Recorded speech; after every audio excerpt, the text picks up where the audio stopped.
Carta de Paulo a Tito, capítulo 3. Vamos ler do versículo 4 até o 7. É uma das últimas cartas de Paulo. Bem próximo aí onde nosso irmão Júlio leu na leitura oficial. Vai achando Hebreus, aí volta, Filemão, volta mais um pouquinho, acha a carta de Tito. Eu acredito que todos tenham encontrado, amém? Desde já, peço desculpa aos irmãos, caso minha garganta falhe um pouco, que eu também estou me recuperando um pouco da virose. Estou quase 100% recuperado, graças a Deus, mas ainda a garganta seca um pouco, mas vai dar tudo certo, em nome de Jesus. Bem, assim diz o texto da palavra do Senhor. Mas quando apareceu a benignidade e amor de Deus, nosso Salvador, obrigado, irmão, para com os homens, versículo 5, não pelas obras de justiça que houvéssemos feito, mas segundo a sua misericórdia, nos salvou pela lavagem da regeneração e da renovação do Espírito Santo, que abundantemente ele derramou sobre nós por Jesus Cristo, nosso Salvador, para que, sendo justificados pela sua graça, sejamos feitos herdeiros, segundo a esperança da vida eterna. Amém? Se possível, permaneça com a sua Bíblia aberta. A gente vai estar utilizando alguns versículos da carta de Tito. Queria falar com os irmãos nessa noite. Uma das principais mensagens dessa carta, se não a principal mensagem que Paulo desejou comunicar ao pastor Tito, pastor de Creta nesse momento.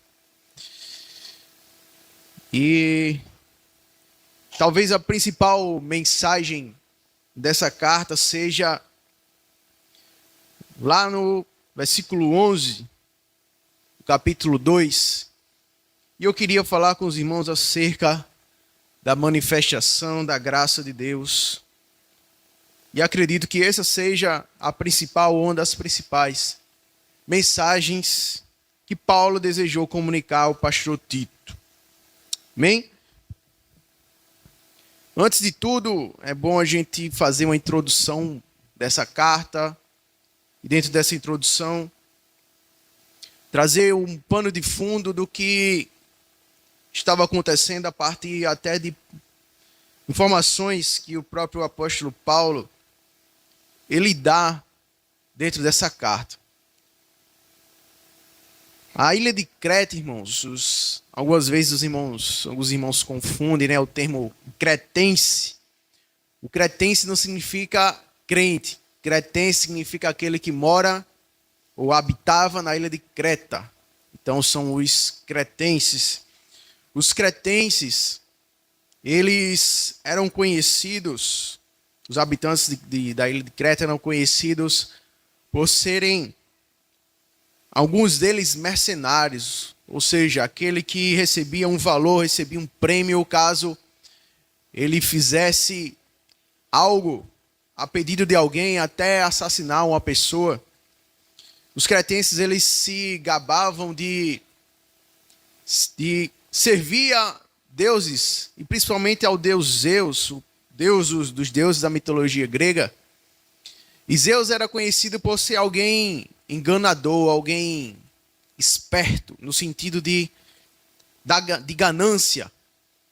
Então eles se gabavam de ser o lugar onde Zeus havia, entre aspas, nascido.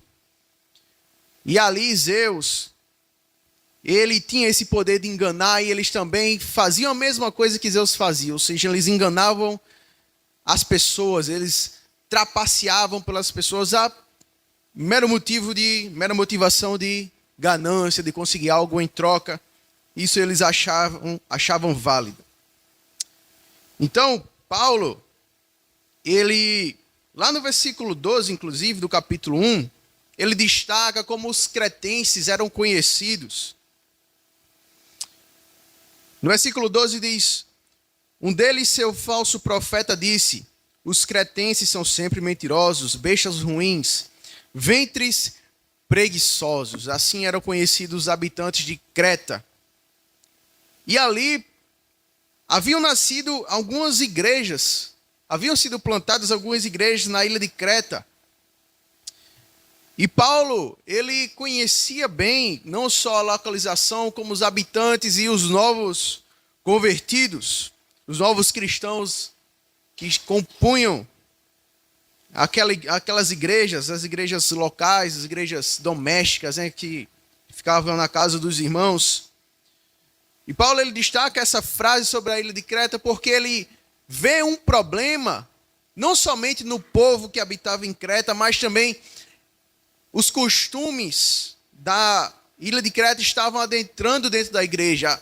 Os irmãos que estavam entrando dentro da igreja, eles já vinham com essa cultura. E havia algo pior também, que Paulo, ele destaca que alguns dos líderes, alguns falsos irmãos, falsos líderes, estavam entrando e liderando não somente com essa cultura de Creta, como também motivando, como também eles estavam, as suas ações dentro da igreja eram as mesmas motivações dos habitantes da ilha de Creta, ou seja, eles faziam tudo por pura ganância. No versículo 5 do capítulo 1, a gente começa a ver a motivação de que Paulo, ele escreve essa carta a Tito. Versículo 5, ele destaca como esses falsos irmãos, esses falsos mestres, o que eles estavam causando dentro da igreja de Creta. Versículo 5 diz: por esta causa te deixei em Creta, para que pusesse em boa ordem as coisas que ainda restam, e de cidade em cidade estabelecesses presbíteros ou anciãos, como já te mandei. Versículo 10, Paulo destaca o que esses irmãos estavam fazendo. Porque há muitos desordenados, faladores, vãos e enganadores, principalmente os da circuncisão, os quais convém tampar a boca, homens que transtornam casas inteiras ensinando o que não convém, por torpe ganância. Inclusive o termo cretense ou kretzo, no grego, ele tinha sinônimo, tinha significado de uma pessoa que era gananciosa, uma pessoa que era enganadora. Então, toda vez que você falava que uma pessoa era cretense, era a mesma coisa você dizer que era uma pessoa gananciosa. E esses irmãos estavam com essa motivação. Paulo identifica vários problemas nas igrejas de Creta e convoca Tito para fazer a mesma coisa. A função, a missão de Tito lá em Creta era justamente pôr em ordem a desordem que esses irmãos estavam fazendo. Ou seja, no versículo 5, Paulo fala para Tito colocar as coisas em boa ordem. Lá no versículo 10 ele diz: porque há muitos desordenados, faladores, vãos e enganadores. São esses irmãos que estavam influenciando a igreja de Creta. Como é que eles estavam influenciando? Através dos seus próprios preceitos, através das suas próprias ordenanças, através das suas próprias tradições. Inclusive, a gente vê que alguns deles eram até judeus, como ele fala no fim do versículo 10, principalmente os da circuncisão. No versículo 14 ele fala: não dando ouvidos às fábulas judaicas, nem aos mandamentos de homens que se desviam da verdade. Ou seja, Paulo ele estava dizendo: olha, esses irmãos estão introduzindo vocês por caminhos por quais o evangelho não declarou nada acerca disso. O evangelho não dá importância para essa tradição, essa cultura e essas fábulas, essas coisas loucas que os homens se detêm. Então, vocês não devem ficar preocupados com isso. Vocês não devem se preocupar se você é da circuncisão, se você come carne de porco, se você cumpre as coisas e os preceitos da lei, porque não é isso que o evangelho declara. Essas coisas são falsas. E esses homens estão tentando fazer isso com vocês por ganância, eles querem algo em troca. E por fim, Paulo, lá no versículo 16, ele fala: como é que você identifica esses falsos mestres? Olha só, versículo 16 diz: esses homens confessam que conhecem a Deus, mas negam-no com as obras, sendo abomináveis e desobedientes e reprovados para toda a boa obra. Essa é uma característica de irmãos e principalmente líderes que muitas vezes atrapalham a obra de Deus. Muitas vezes tem até uma aparência, irmãos, uma aparência de uma pessoa piedosa, uma pessoa abençoada, uma pessoa que tem uma motivação verdadeira, e a pessoa até fala bem, diz que conhece a Deus, mas o que Paulo aponta para esses irmãos, para esses falsos mestres? Como é que você conhece que ele é realmente falso? Observe as obras desses líderes, desses homens, desses mestres.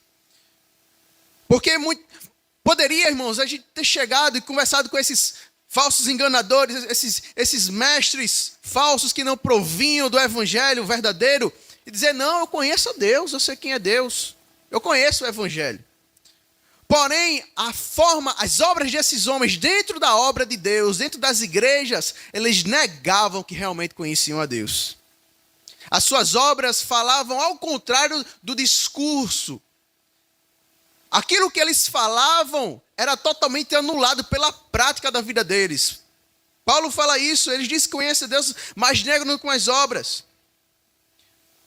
É assim que a gente conhece, irmãos, que a gente realmente deve ouvir a verdadeira pregação, em que a gente deve imitar. E Paulo depois, mais à frente, ele vai convocar Tito a não somente pregar a sã doutrina, como ser o exemplo.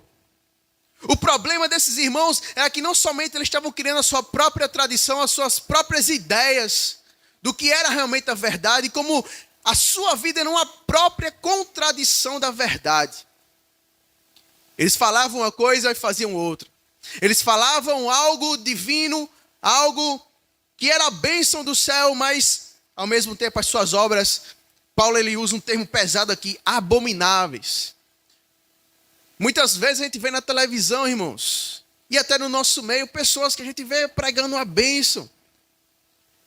Pessoas que estão envolvidas na obra, irmão, estão dentro da obra. Porém, conheça a vida dessa pessoa. Conheça como é que ela vive. Conheça o que ela pratica. É assim que nós conhecemos quem realmente são as pessoas que a gente deve ouvir, a verdadeira pregação, o verdadeiro evangelho. Vem das pessoas que provam disso, que elas pregam, e não por tradições de homens. E Paulo ainda não somente fala do que são essas obras, que são abomináveis, são pessoas desobedientes, mas são pessoas que são reprovadas para toda boa obra. Quer conhecer uma pessoa realmente, se ela provou realmente da graça de Deus, chama essa pessoa para orar. Na verdade, nem chame para orar, pergunte para ela o que é oração. Pergunte a ela qual é a visão dela da palavra de Deus, o que é o evangelho. Coloque essa pessoa realmente sem plateia, irmãos, para visitar pessoas, para pregar o evangelho na rua, para, numa oportunidade de falar de Jesus, o que essa pessoa ela vai falar? São pessoas que normalmente correm de obras, de coisas na obra de Deus que não tem tanta visibilidade, onde não tem plateia. São normalmente essas pessoas. Porque quando essas pessoas começam a fazer isso, elas demonstram que na verdade de Deus elas não têm nada. Paulo fala isso. Na hora que elas vão atuar na obra de Deus, de fato, a obra de Deus, aquela que muitas vezes ninguém vê, são pessoas que correm. São pessoas que quando estão no meio, e a gente já viu até a oportunidade de um certo irmão aqui, né? Era uma bênção, estava no evangelismo, estava tudo, e de repente quando subiu nesse púlpito começou a falar coisas de si mesmo. E aí se manifestou aquilo, o verdadeiro espírito do profeta, que na verdade não era profeta. É reprovado, irmãos, para toda boa obra, ou seja, a motivação da pessoa ela é revelada, ela não fazia aquilo por gosto, ela fazia aquilo por ganância, para aparecer, para ter a atenção das pessoas como alguém espiritual. Esses são os falsos mestres. Tito é convocado, irmãos, para combater esses falsos mestres. E muitas vezes, irmãos, esses presbíteros, eles eram convocados, e Tito também era convocado para confrontar esses profetas, para confrontar esses mestres. Uma das principais funções do presbítero na igreja, irmãos, os presbíteros, principalmente na igreja primitiva, era confrontar o falso ensino, a falsa doutrina, a doutrina alterada. Então os irmãos não se espantem quando os dirigentes aqui se levantarem para repreender, irmãos. Essa é a função do presbítero.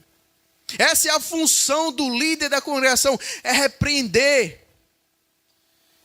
Mas por quê, irmãos? É para simplesmente ferir a pessoa? Não. Paulo ele fala lá no fim do versículo 13. Paulo ele convoca a Tito para fazer uma coisa que é justamente repreender. Versículo 13 diz, esse testemunho é verdadeiro. Portanto, repreende-os severamente. Com qual objetivo? Para que sejam sãos na fé. O objetivo de Paulo não era somente combater esses falsos mestres, mas para que eles mesmos, irmãos, conhecessem a verdade e se convertessem de verdade. Quantas vezes a gente dá tanta chance, irmão, aquele irmão que não está muito bem na obra, não está andando de acordo com o evangelho, dá uma chance, dá duas, e muitas vezes a pessoa está ali dando trabalho, mas essa é a função justamente do presbítero. Paulo fez isso com Marcos. Marcos vacilou naquela primeira vez, correu, mas depois que Paulo dá mais uma chance a Marcos, Marcos se demonstra alguém útil no ministério. Essa é uma das principais funções. E Paulo, ele convoca Tito para justamente ficar firme diante do falso ensino. Está firme diante das falsas doutrinas. Versículo 10 do capítulo 3, versículo 11 também.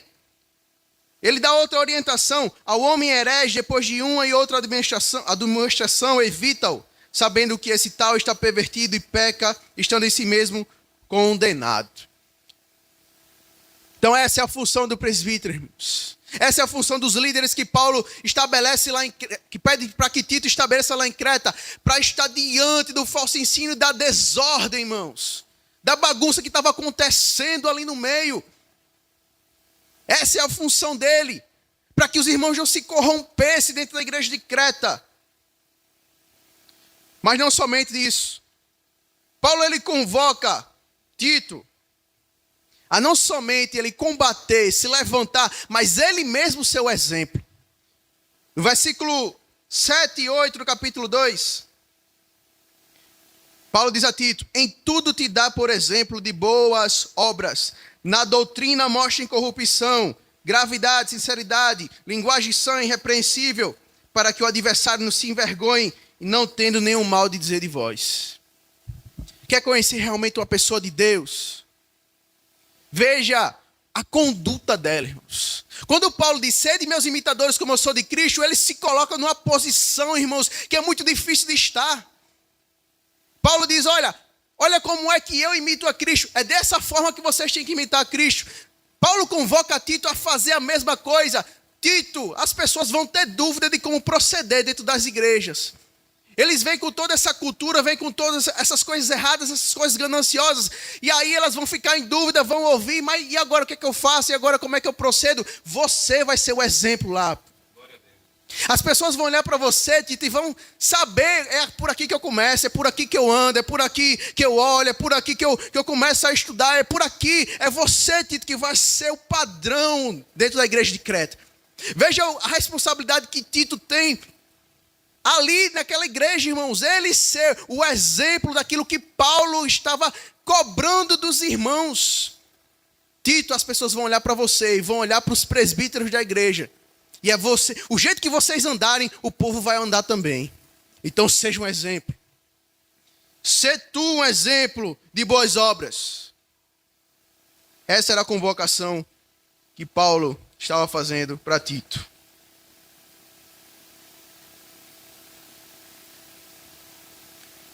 Mas por que, irmãos, tanta veracidade?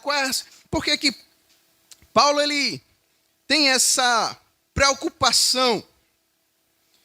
Essa preocupação veemente, principalmente no ensino dentro das igrejas, irmãos. O falso ensino, as tradições dos homens, as tradições que muitas vezes a gente cria, irmãos. Isso não leva para o caminho verdadeiro do evangelho, isso apenas deturpa o verdadeiro caminho do evangelho. Então Paulo, ele primeiro combate as heresias, combate o falso ensino, os falsos exemplos, os falsos irmãos, os falsos mestres. Mas ao mesmo tempo ele pede para que Tito esteja como um exemplo ali, e ele demonstra, ele detalha isso. Sabe por quê, irmãos?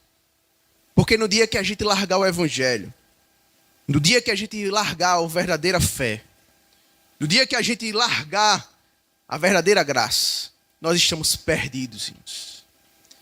No dia que a gente parar de conhecer esse verdadeiro evangelho, essa verdadeira palavra, a gente está perdido. No dia que a gente parar de provar da manifestação da graça de Deus, nós estamos perdidos. A preocupação de Paulo lá em Creta é que os irmãos tomassem um caminho e se desviassem do verdadeiro evangelho, e aquilo tudo que eles fizeram para plantar as igrejas fosse tudo por água abaixo. Paulo estava preocupado, irmãos. Tito, por favor, coloque isso em ordem, coloque pessoas aí de Deus nas igrejas aí de Creta, porque isso vai virar uma desordem. Prega a palavra, seja exemplo, e esses irmãos vão começar a crescer e provar dessa verdadeira graça. Essas coisas que eles estão provando são coisas fúteis, são coisas que vão levar eles para um caminho mau, para um caminho que eles vão se desviar da verdade. Mas Tito, prega a verdade. Prega a sã doutrina, seja exemplo, convoque irmãos que sejam exemplo, bote eles para liderar, bote essas coisas em ordem, porque senão esses irmãos vão se perder. E não é à toa o jeito que Paulo ele começa a carta, os termos que Paulo usa, ele justamente contradiz toda a conduta que aqueles falsos mestres estavam fazendo. Ele começa a carta de Tito dizendo: Paulo, servo de Deus, apóstolo de Jesus Cristo, segundo a fé dos eleitos de Deus, e o conhecimento da verdade, que é segundo a piedade, segundo, em esperança da vida eterna, não as coisas daqui, a qual Deus não pode mentir, prometeu antes dos tempos dos séculos. E é aqui, irmãos, que a gente vê qual é a ênfase que Paulo lhe dá para Tito, no versículo 3. Mas a seu tempo, manifestou a sua palavra pela pregação que me foi confiada, segundo o mandamento de Deus, nosso Salvador. O que Paulo está dizendo? A pregação da palavra, a pregação do evangelho. Foi isso que manifestou essa esperança de vida eterna. Foi a pregação da palavra, foi a pregação da graça de Deus que gerou em vocês, na igreja de Creta, a verdadeira vida eterna. Se a gente for ficar buscando, irmãos, tradição e coisas malucas, irmãos, que não tem nada a ver com o evangelho, que não estiver pautado na palavra, essas coisas não geram vida. E Paulo, ele faz questão de usar essa palavra, mas a seu tempo manifestou a sua palavra pela pregação.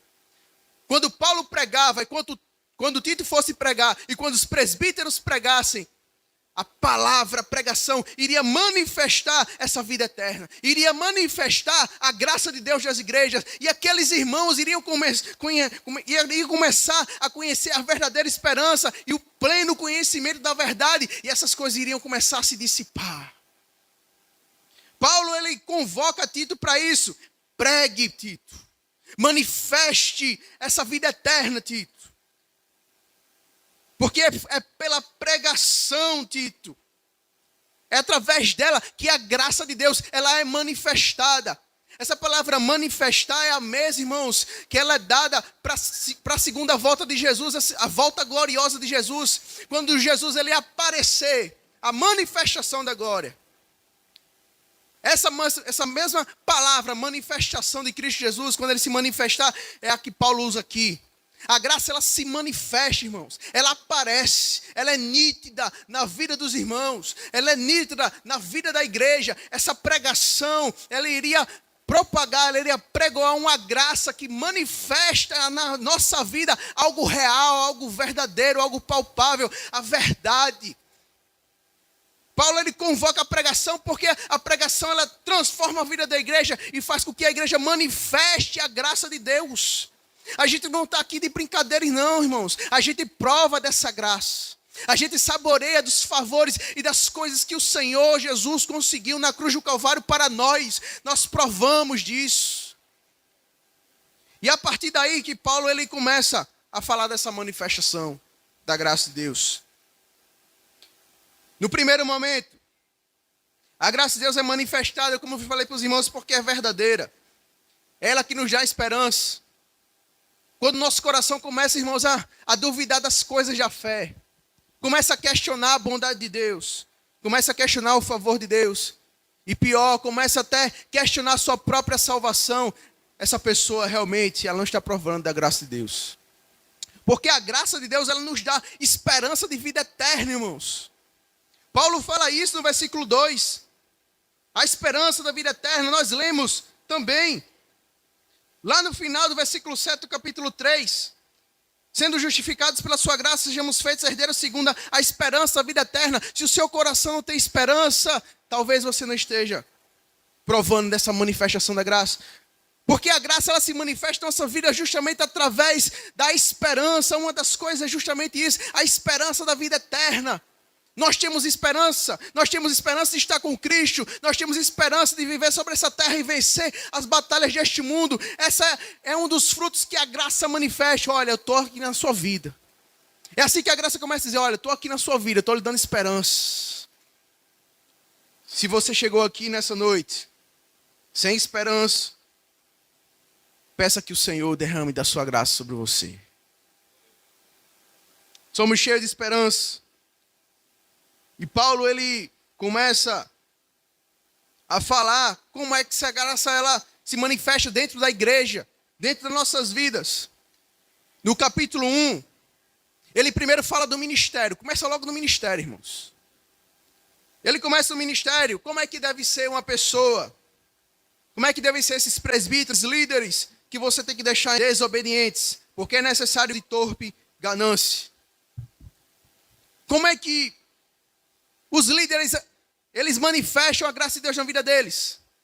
Nesses requisitos que Paulo está dizendo aqui. Pessoas irrepreensíveis. Pessoas que governam bem a sua casa. Governam bem os seus filhos. Pessoas que não têm soberba. Pessoas que não têm ganância.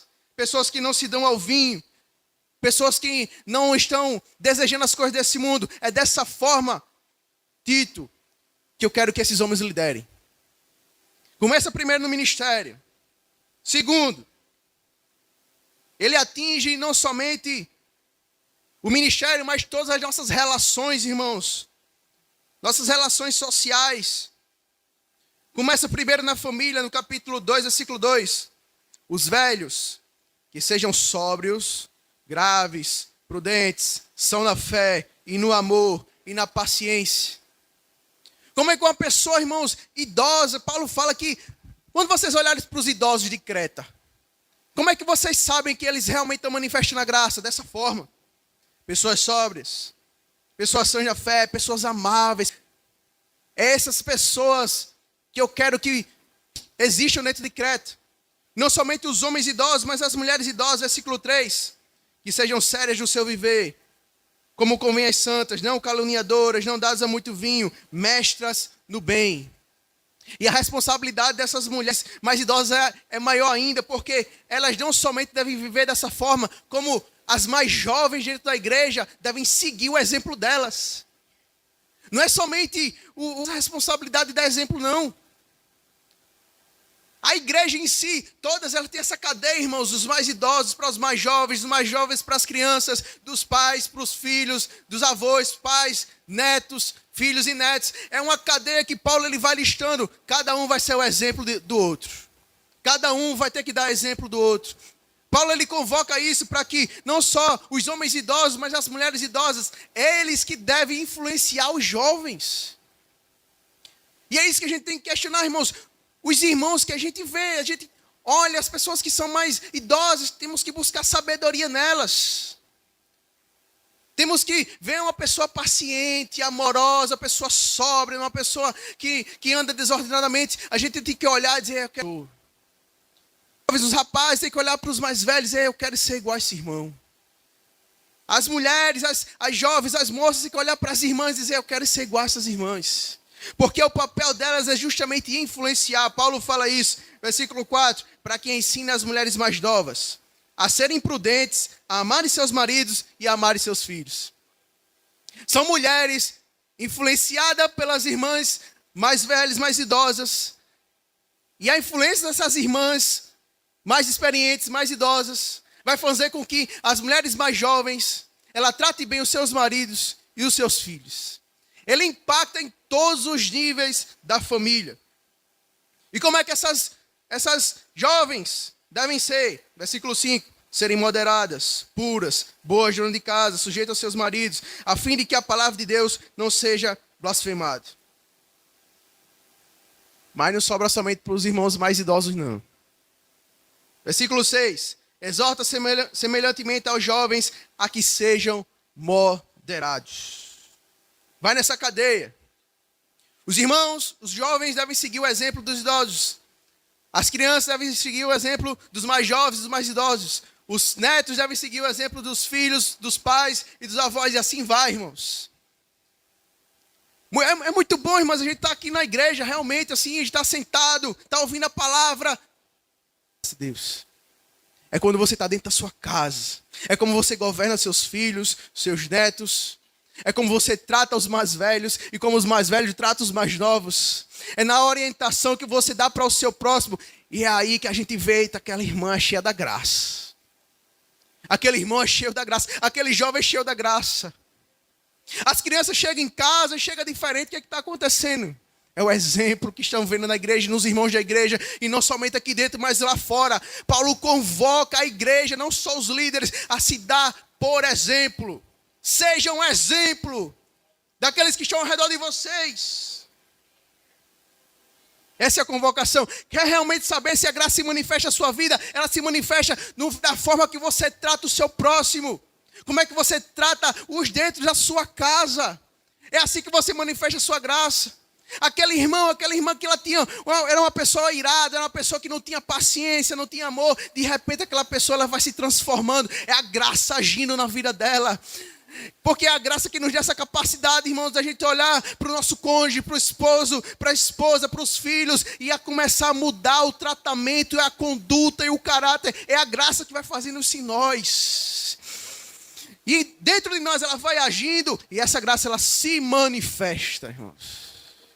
É isso que Paulo estava querendo dizer para a igreja, para Tito, e para que Tito enxergasse a igreja. A graça ela se manifesta. E depois ele fala no versículo 7 e 8 para que Tito fosse exemplo. Olha só a responsabilidade, irmãos, dos irmãos que estão na minha retaguarda. Enquanto que os mais velhos têm que influenciar os mais novos e assim por diante. Enquanto que os pais têm que influenciar os filhos e assim por diante. Os líderes, o ministério tem que ser exemplo para o irmão mais velho, para a irmã mais velha, para os jovens, para as crianças. Tem que ser exemplo para todo mundo. Paulo ele convoca Tito para que ele seja o exemplo de todas essas categorias que ele se dá antes desse versículo. E versículo 9, ele não somente, nesse caso aqui, eles são chamados de servos, mas a gente pode aplicar hoje para as relações de trabalho, como é que a gente age no nosso trabalho, como é que a gente se conduz dentro do nosso trabalho. Versículo 9, exorta os servos a que se sujeitem aos seus senhores e em tudo lhe agradem, não contradizendo, não defraudando, antes mostrando toda a boa lealdade para que em tudo sejam ornamento da doutrina de Deus, nosso Salvador. Creio que o irmão Júlio e outros irmãos aqui que têm empresa conseguem falar melhor disso. Pense numa coisa triste, irmãos, é um crente que dá mau exemplo no seu trabalho. Porém, Paulo, ele traz um termo aqui, irmãos, que é muito belo, porque, ao contrário, aqueles que dão exemplo dentro do trabalho, dentro dessa relação, entre aqueles que trabalhavam para os seus senhores, e nós, consequentemente, hoje, nós trabalhamos dentro das empresas. Paulo diz que essa pessoa ela é ornamento da doutrina de Deus. As pessoas que estão no trabalho estão olhando para você, para mim, estão enxergando, irmãos, a manifestação da graça de Deus. Isso que a gente lê, isso que a gente prega, isso que a gente diz que segue, é o mundo. As pessoas que estão dentro daquele trabalho, eles veem, eita, realmente. Aquilo que os crentes dizem que Jesus muda a vida da pessoa, muda mesmo. Porque esse rapaz não era assim não.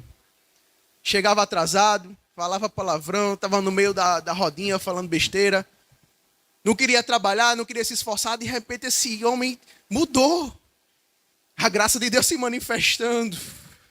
Aquela pessoa, ela se torna um ornamento, ela se torna uma reflexão, ela reflete esse ensinamento que Paulo fala da verdade, do conhecimento. Essa pessoa ela é transformada. E é aí que Paulo chega no versículo que a gente tanto lê.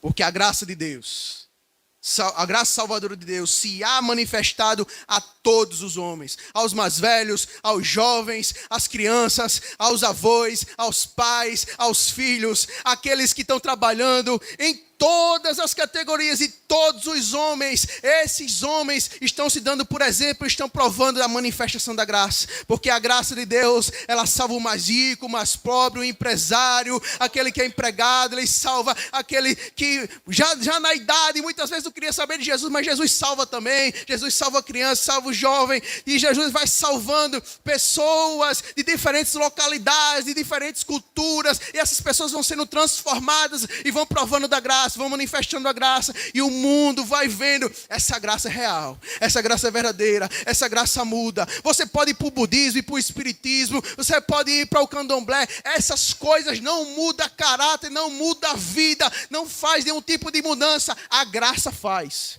A graça manifesta, a graça muda. É isso que Paulo estava querendo dizer. É assim que vocês vão manifestar que esse evangelho é real. A graça se manifesta.